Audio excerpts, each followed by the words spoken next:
यह कहानी एक लड़की की है जो आपको सोचने पर मजबूर कर देगी। क्या ऐसा भी हो सकता है? इसीलिए प्लीज स्टोरी को लास्ट तक जरूर देखिएगा। आधी रात को माया एक सुनसान बस में चढ़ती है जहां सब कुछ अजीब और डरावना लगता है। जैसे जैसे बस आगे बढ़ती है, माया को महसूस होता है कि यह सफर सामान्य नहीं है, बल्कि किसी रहस्य और भयानक डर की ओर जा रहा है। रात का समय था जब आखिरी बस स्टॉप पर आकर रुकी। यह बस हर रात ठीक समय पर आती थी, मानो किसी पुरानी घड़ी की तरह। बस धूल से भरी हुई थी, मानो बहुत समय से इसकी सफाई नहीं हुई हो। ड्राइवर एक बूढ़ा आदमी था जिसकी आंखें गहरी धंसी हुई थीं। वह बिना कुछ बोले सीधे आगे देख रहा था। जब दरवाजा खुला, माया ने बस में कदम रखा। उसे अंदर आते ही अजीब सा डर महसूस हुआ, जैसे कुछ सही नहीं था। लेकिन उसके पास और कोई रास्ता नहीं था। उसकी गाड़ी खराब हो गई थी और इस सुनसान इलाके में बस ही उसका आखिरी सहारा था। माया ने चारों तरफ देखा, बस पूरी तरह खाली थी।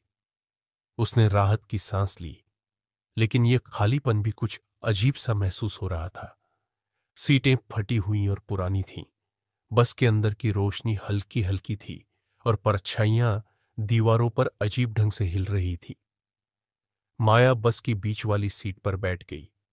जैसे ही बस चलने लगी, उसकी घबराहट थोड़ी बढ़ने लगी। बस का इंजन जोर से गड़गड़ा रहा था, लेकिन बाहर की कोई आवाज सुनाई नहीं दे रही थी। तभी उसे कुछ अजीब महसूस हुआ।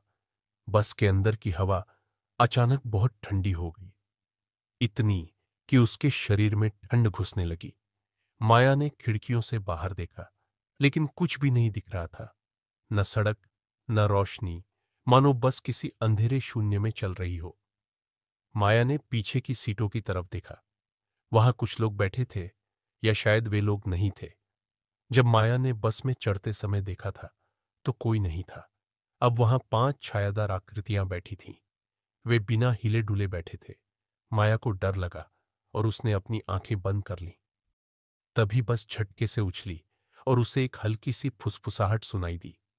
माया ने ध्यान से देखा और उसकी सांसें थम गईं। उन सभी यात्रियों के चेहरे नहीं थे। जहां चेहरे होने चाहिए थे, वहां सिर्फ सपाट त्वचा थी। उनकी आंखें, नाक और मुंह सब गायब थे। वे सब बिना चेहरों के उसकी तरफ देख रहे थे। माया का दिल तेजी से धड़कने लगा। उसने जल्दी से अपनी नजरें फेर लीं और डरते हुए अपने आप को समझाने लगी, ये बस एक सपना है। लेकिन जब उसने फिर से देखा, तो बस रुक चुकी थी। अंदर सन्नाटा था। बस के इंजन की आवाज बंद हो गई थी और खिड़कियों के बाहर सिर्फ अंधेरा था। कोई सड़क या रोशनी नहीं दिख रही थी। माया डरते हुए बस के आगे की तरफ दौड़ी और ड्राइवर से पूछा, ये बस क्यों रुकी है? ड्राइवर की आंखें खुली थीं, लेकिन वह पलकें भी नहीं झपका रहा था। जब माया करीब गई, तो उसने देखा कि ड्राइवर का चेहरा भी बिल्कुल सपाट था, बिना आंख, बिना मुंह का।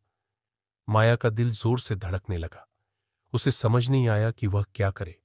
उसने बस के दरवाजे खोलने की कोशिश की, लेकिन दरवाजा बंद था। खिड़कियां भी नहीं खुल रही थीं। अब वह फंस चुकी थी। अचानक बस के नीचे से एक अजीब सी आवाज आने लगी, मानो बस जिंदा हो गई हो। बस में बैठे सभी यात्री धीरे धीरे खड़े हो गए। उनके बिना चेहरों वाले सिर उसकी ओर मुड़ गए थे। माया डर के मारे कांपने लगी। उसने चिल्लाते हुए कहा, तुम लोग क्या चाहते हो? कोई जवाब नहीं आया। बस के यात्री बिना हिले डुले खड़े रहे। तभी बस फिर से चल पड़ी और सभी यात्री अपनी जगह पर बैठ गए, जैसे कुछ हुआ ही न हो। माया ने खिड़की से बाहर देखा, लेकिन अब वह दुनिया बदल चुकी थी। बस अब किसी अजीब सी काली जगह में चल रही थी, जहां जमीन भी अजीब से अंधेरे में डूबी थी। दूर दूर तक अजीब लंबी आकृतियां दिखाई दे रही थीं, जो धीरे धीरे इधर उधर घूम रही थीं। तभी बस फिर से रुकी। सामने एक और बिना चेहरा वाला यात्री खड़ा था, हाथ हिला रहा था। दरवाजा खुला और वह यात्री बस में चढ़कर माया के बगल में आकर बैठ गया। बस फिर से चल पड़ी। लेकिन माया को पता था कि अब वह घर नहीं पहुंचेगी। जैसे जैसे बस अंधेरे में आगे बढ़ रही थी, माया ने खिड़की में अपनी परछाई देखी। उसका चेहरा धीरे धीरे गायब हो रहा था। उसकी आंखें, नाक, मुंह सब मिटते जा रहे थे। वह भी अब बाकी यात्रियों की तरह हो रही थी। सो आई होप गाइस आपको ये हॉरर स्टोरी अच्छी लगी होगी।